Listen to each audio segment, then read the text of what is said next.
महाभारत में अर्जुन का पुत्र था अभिमन्यु।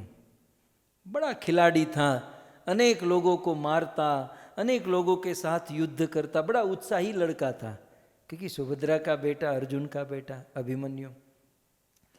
और कौरवों ने, दुर्योधन आदि ने एक दिन रात को छल कपट किया, प्लानिंग किया और चक्रव्यूह बनाकर अभिमन्यु को मारने का प्लान, उपाय तय कर लिया। दूसरे दिन युद्ध में अभिमन्यु उस चक्रव्यूह में आए और चक्रव्यूह में भी उन्होंने अनेकों लोगों के साथ मुठभेड़ हुई, युद्ध किया, खरे उतरे। लेकिन अंतिम पड़ाव जो था, कुछ भगवान की इच्छा समझिए, कुछ विधि का विधान समझिए और कौरवों की धृष्टता समझिए, उन्होंने मिलकर अभिमन्यु का वध कर दिया। बड़े छल कपट करके, अनीति करके, अधर्म करके अभिमन्यु को मार दिया। क्योंकि महाभारत के रूल्स थे, युद्ध के बहुत सारे नियम थे, युद्ध के सारे संविधान होता था, नियम होता था। उनमें से नियम होता था कि एक आदमी के साथ एक ही युद्ध करेगा। ये खुमारी होती थी, ये गौरवता होती थी कि एक योद्धा के साथ एक ही लड़ेगा। मतलब दो आदमी को मिलकर एक को नहीं मारना है, या तीन मिलकर एक को नहीं मार सकते, एक एक के साथ ही लड़ेगा। लेकिन अभिमन्यु के केस में क्या हुआ, लगभग महाभारत के सभी बड़े पात्र आपस में मिलकर, कि सामने से नहीं, आगे पीछे से, सभी ओर से वार करके अधर्म से, अनीति से अभिमन्यु को मार दिया। अर्जुन तो बेचारे बिजी थे कहीं और युद्ध करने में। और फिर अर्जुन को जब पता चला कि अभिमन्यु को, मेरे पुत्र को मारा है और अनीति से मारा है, अर्जुन ने प्रतिज्ञा कर ली। और पता चला जयद्रथ, पहला वार जयद्रथ का था, जयद्रथ ने ही अभिमन्यु को मारा था। तो अर्जुन ने प्रतिज्ञा की कि कल के दिन के युद्ध में संध्या से पहले मैं जयद्रथ को मौत के घाट उतार दूंगा, मेरे बेटे के हत्यारे को मारूंगा। और मैं अर्जुन यदि जयद्रथ को नहीं मार पाया तो मैं अर्जुन स्वयं ही अपने गांडीव से आत्महत्या करके मर जाऊंगा। यह बात रातों रात जयद्रथ को पता चल गई और जयद्रथ की धोती बिगड़ गई, पसीने से लथपथ। जयद्रथ सोचे अर्जुन की प्रतिज्ञा, अब तो मैं गया।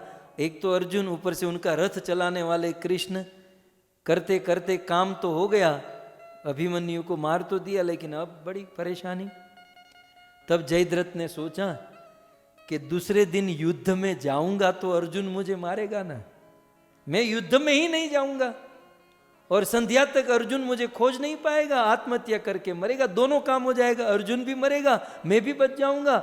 ऐसा कहते हैं कि उस दिन जयद्रथ युद्ध में नहीं आया और पाताल में जाकर छुप गया। और यहां पर कृष्ण और अर्जुन पूरे रण संग्राम में जयद्रथ को खोज रहे। जयद्रथ कहां, यहां वहां किसी जगह पर जयद्रथ नहीं मिला और खोजते खोजते खोजते संध्या का समय हो गया। और अर्जुन की प्रतिज्ञा थी, नहीं मार पाऊंगा संध्या तक तो खुद मर जाऊंगा। अर्जुन स्वयं आत्महत्या करने के लिए तैयार है। और अर्जुन जब आत्महत्या कर रहे थे तो सभी योद्धा, कौरव पांडव, इसे देखने के लिए अर्जुन के निकट आ गए। पाताल में यह बात जयद्रथ को पता चली कि संध्या हो चुकी है, अर्जुन आत्महत्या कर रहा है, अब तो युद्ध समाप्त हो गया है। जयद्रथ ने सोचा अब मैं जाऊंगा और अपनी आंखों से अर्जुन को मरता हुआ देखूंगा। संध्या हो चुकी थी, अर्जुन आत्महत्या कर रहा था और उसी समय जयद्रथ आया उस कुरुक्षेत्र में और अर्जुन के सामने आकर ठठाकर हंसने लगा। अब राक्षसी हंसी तो जानती हैं, ठठाकर हंसने लगा, मर गए मारने वाले, प्रतिज्ञा की थी मुझे मारेंगे, संध्या हो गई नहीं मार पाए, मरना पड़ा खुद अपने आप को। जोर जोर से हंसने लगा। और उसी समय एक आश्चर्यमय घटना ये हुई कि जो संध्या हो चुकी थी, अचानक से बादल हट गए, सूर्य मस्तक पर आया, बिल्कुल उजाला हो गया। सब लोग एक दूसरे को देखने लगे, अर्जुन कृष्ण को देखने लगे। कृष्ण अर्जुन को कहते मुझे देख क्या रहा है, मुझे मत देख, अपनी घड़ी में देख, संध्या नहीं हुई है, दोपहर के 2 बजे हैं। अर्जुन ने कहा तो अभी अंधेरा हो गया था। बोले अर्जुन, गीता सुनाते हुए मैंने तुझे क्या कहा था? गीता सुनाते हुए क्या कहा था?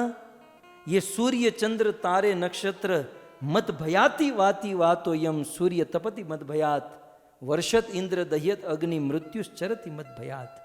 ये अर्जुन, ये सूर्य चंद्र तारे सब मेरे इशारे से काम करते हैं। मैंने सूर्य को इशारा किया था तुम छुप जाओ, ताकि अर्जुन का काम हो सके। सूर्य छुप गया था, संध्या नहीं हुई, दोपहर के 2 बजे हैं, दुश्मन तुम्हारे सामने हैं, उठाओ गांडीव और जयद्रथ का वध कर दो। और अर्जुन ने गांडीव उठाया और जयद्रथ का वध किया। जिस दिन जयद्रथ को अर्जुन ने मारा, ये देखो उड़ाया। अब अर्जुन भी बिल्कुल खार खा चुका था मेरे बेटे को। जिस दिन जयद्रथ को अर्जुन ने मारा, उस दिन अर्जुन का नाम हुआ विजयी।